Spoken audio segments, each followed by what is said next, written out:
நாங்கள் பிரண்டை பொடி, முருங்கைக்கீரை பொடி, பருப்பு பொடி, ரசப்பொடி, சாம்பார் பொடி, மாங்காய் ஊறுகாய், ஹேர் ஆயில் அதாவது தலைக்கு தேய்க்கிற எண்ணெய், 11 பொருட்கள் சேர்த்து இதெல்லாம் காய்ச்சி நாங்கள் எண்ணெய் கொடுத்துட்ருக்குறோம். இந்த பொருளெல்லாம் நாங்கள் கொடுத்துட்ருக்குறோம். நீங்கள் வேணும்னா கீழே வாட்ஸ்அப் நம்பர் கொடுத்துருக்குறோம். அந்த நம்பருக்கு கால் பண்ணி கேட்டு வாங்கிக்கோங்க.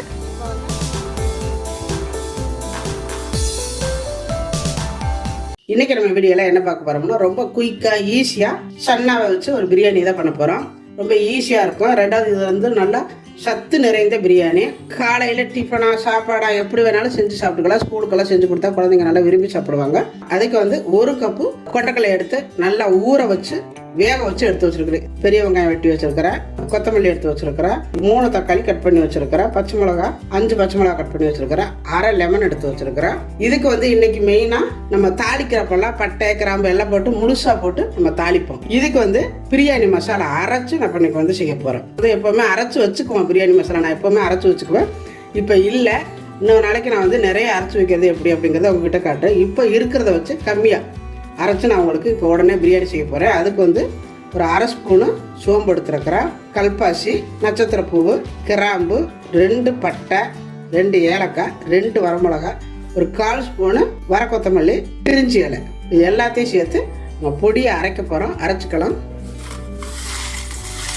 பிரியாணி மசாலா அரைக்கிறதுக்கு இன்னும் ஒரு 2-3 பொருட்கள் சேர்க்கணும். அது இப்போதைக்கு என்கிட்ட இல்லை. இருக்கிறத வச்சு இப்போ நான் செய்கிறேன். இது மாதிரியும் செய்யலாம். இது நல்லா தான் இருக்கும். பிரியாணி மசாலாங்கிறது நிறைய பொருட்கள் சேர்த்து அரைப்போம். அது இன்னொரு நாளைக்கு நான் உங்களுக்கு அது எப்படி அரைக்கிறதுங்கிறத காட்டுறேன். இப்போ இதை வந்து நைஸ் அரைச்சிக்கலாம். இப்போ நம்ம அரைச்சி எடுத்துகிட்டு வந்தாச்சு. பாருங்கள், ஓப்பன் பண்ணையில் அவ்வளோ வாசமாக இருக்குது. நல்லா பிரியாணி மசாலா செமையாக இருக்குது. பாருங்களேன் எப்படி இருக்குன்னு செமையாக இருக்குது. இப்போ இது இருக்கட்டும். இப்போ நம்ம பிரியாணி செய்கிறதுக்கு பிரியாணி அரிசி தான் சேர்க்கணுங்கிறது இல்லை. சாப்பாட்டு அரிசி எது வேணாலும், சாப்பாட்டு அரிசி, பச்சை அரிசி எது வேணாலும் இருந்தாலும் சேர்த்துக்கலாம். இன்றைக்கி நான் வந்து என்கிட்ட சீரக சம்பா அரிசி இருந்ததுனால நான் ஒரு 2 டம்ளர் சீரக சம்பா அரிசி எடுத்துருக்கிறேன். 1/2 கிலோவுக்கு கொஞ்சம் கூட. அதுக்கு தான் இந்த அளவு நான் வந்து சன்னா எடுத்துருக்கிறேன். இப்போ பிரியாணி தாளிக்கிறதுக்கு குக்கர் காஞ்சிடுச்சு. எண்ணெய் விட்டுக்கலாம். பாருங்க, இந்த அளவு நான் எண்ணெய் விட்டுருக்குறேன். கொஞ்சம் எண்ணெய் கூட இருந்தால் தான் நல்லாயிருக்கும் அந்த பிரியாணி. இப்போ எண்ணெய் காஞ்சிடுச்சு. காஞ்சது ஒரே ஒரு பிரிஞ்சி இலை மட்டும் போட்டுக்கிறேன். கொஞ்சமாக சோம்பு, ஒரு பெரிய வெங்காயம் நீல சைஸில் கட் பண்ணி வச்சுருக்கிறேன். அதை சேர்த்துக்கலாம். 5 பச்சை மிளகாய். வெங்காயம் வதங்கினதும் 1 ஸ்பூனு இஞ்சி பூண்டு பேஸ்ட். இஞ்சி பூண்டு பேஸ்ட்டு நல்லா வதங்கிடுச்சு. வெங்காயத்தோடு சேர்ந்து கொஞ்சம் நான் ஒரு கை சேர்த்துக்கலாம்.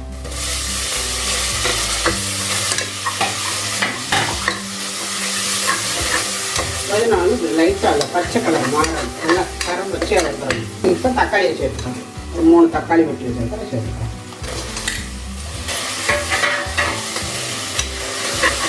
இது வதங்குறதுக்கு கல் ஊற்றி சேர்த்துக்கலாம். இது கூடவே கொஞ்சம் போல் மஞ்சத்தூள். ஏற்கனவே ஒரு 5 பச்சை மிளகாய் போட்டிருக்கிறேன். சும்மா கொஞ்சமாக மிளகாத்தூள் லைட்டாக.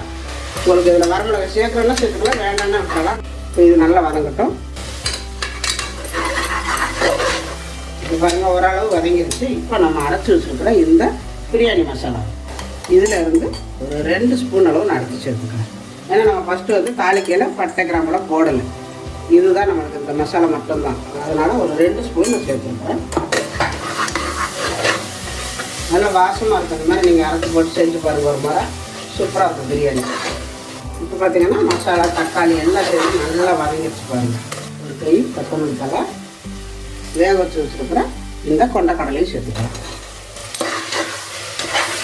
நல்லா இந்த மாதிரி வேக வச்சு வச்சுக்கலாம்.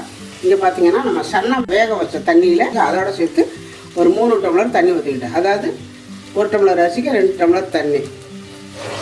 இப்போ 2 டம்ளர் அரிசிக்கு நான் 4 டம்ளர் தண்ணி விட்டு அதை சூடு பண்ணி வச்சுருந்தேன். தண்ணியை கொதிக்க வச்சுருந்தேன். பாருங்க, நல்லா தண்ணி கொதிச்சு வச்சு நம்ம வந்து அவசரத்துக்கு நம்ம செய்யும் பொழுது காலையில் எப்படி பார்த்தாலும் பறக்க செய்யணும். ஸ்கூலுக்கு நம்ம எப்படி நேரத்தில் எந்திரிச்சாலும் நம்ம செஞ்சு கொடுக்க முடியறதில்ல குழந்தைகளுக்கு. அதனால் ஒரு பக்கம் தண்ணி அந்த மாதிரி சூடு பண்ணிக்கிட்டு நல்லா கொதிக்க வச்சுட்டிங்கன்னா தாளிச்சு விட்டோன்னு நல்லா கொதி வந்துடும், ஊற்றிக்கலாம்.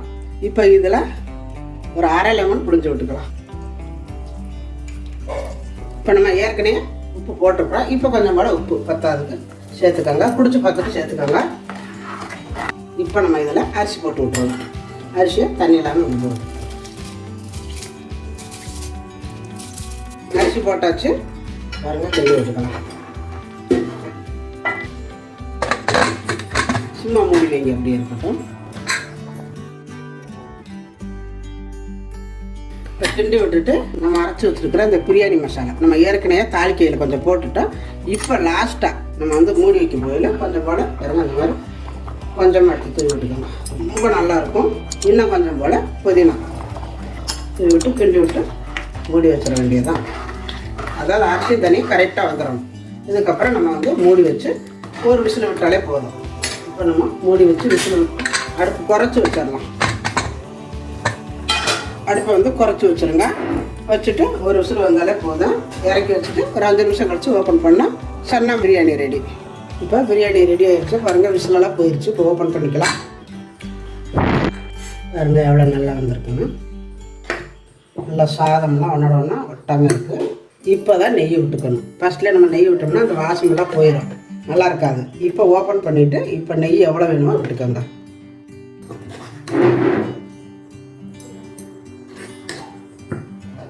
நல்லா ஒன்றோட ஒன்றா ஒட்டாமல் சூப்பராக வந்திருக்குது. அவ்வளோதான் சன்னா பிரியாணிக்கு. அதாவது கேரட்டு சேலட் பண்ண போகிறோம். அதுக்கு வந்து ஒரு 2 பாக்கெட்டு தயிர் எடுத்துருக்கிறேன், கெட்டி தயிர். கேரட்டு நல்லா சிறையை வச்சுருக்கிறேன், அதை சேர்த்துக்கலாம். நல்லா வந்து இந்த மாதிரியெல்லாம் குழந்தைங்களுக்கு கொடுக்கும்பொழுது ரொம்ப சத்து உள்ளது. இப்போ இதில் வெங்காயம் வேணும்னா சேர்த்துக்கலாம், வேண்டாட்டி கேரட்டோடவே விட்டுக்கலாம். நான் கொஞ்சம் போல் வெங்காயம் சேர்த்துருக்குறேன். நல்லா புதினா பிச்சு போட்டுக்கோங்க, நல்லா வாசமாக இருக்கும். தேவையான அளவு சால்ட்டு போட்டுக்கோங்க. கேரட் சாலட்டு ரெடி ஆயிடுச்சு. இப்போ நம்ம வந்து தியாசரிக்கு பாருங்கள் ஸ்கூலுக்கு கொடுத்து விட போகிறோம். இந்த மாதிரி நம்ம சூடாக போட்டு கொடுத்தோம்னா சூப்பராக இருக்கும், நல்லா சாப்பிடுவாங்க குழந்தைங்க. இப்போ இதில் அவங்களுக்கு வேணுங்கிறால போட்டு கொடுத்தாங்க. போதுமான பாருடா, போதுமா? கொஞ்சம் பட்டா போதும். குழந்தைங்கெல்லாம் கேட்டால் பிடிப்பில்ல? ஆமாம். ஆனால் சூடு இல்லாமல் இருக்கணும், அப்போ தான் நல்லா இருக்கும். தியா வேறு எல்லாத்தையும் சாப்பிட்றணுமா? செமையாக இருக்கும், சூப்பராக இருக்கு பாரு.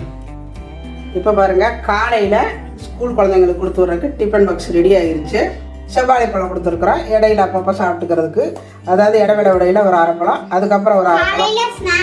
ஸ்நாக்ஸ் 10 o'clock விடுவாங்க. ஸ்நாக்ஸுக்கு இது கராத்தே முடிஞ்சதுக்கப்புறம் வேன்ல நான் இது வரும்போது சாப்பிட்டுப்பேன். ஏன்னா முழு பழம் சாப்பிட்டா லஞ்சுக்கு பசிக்காது.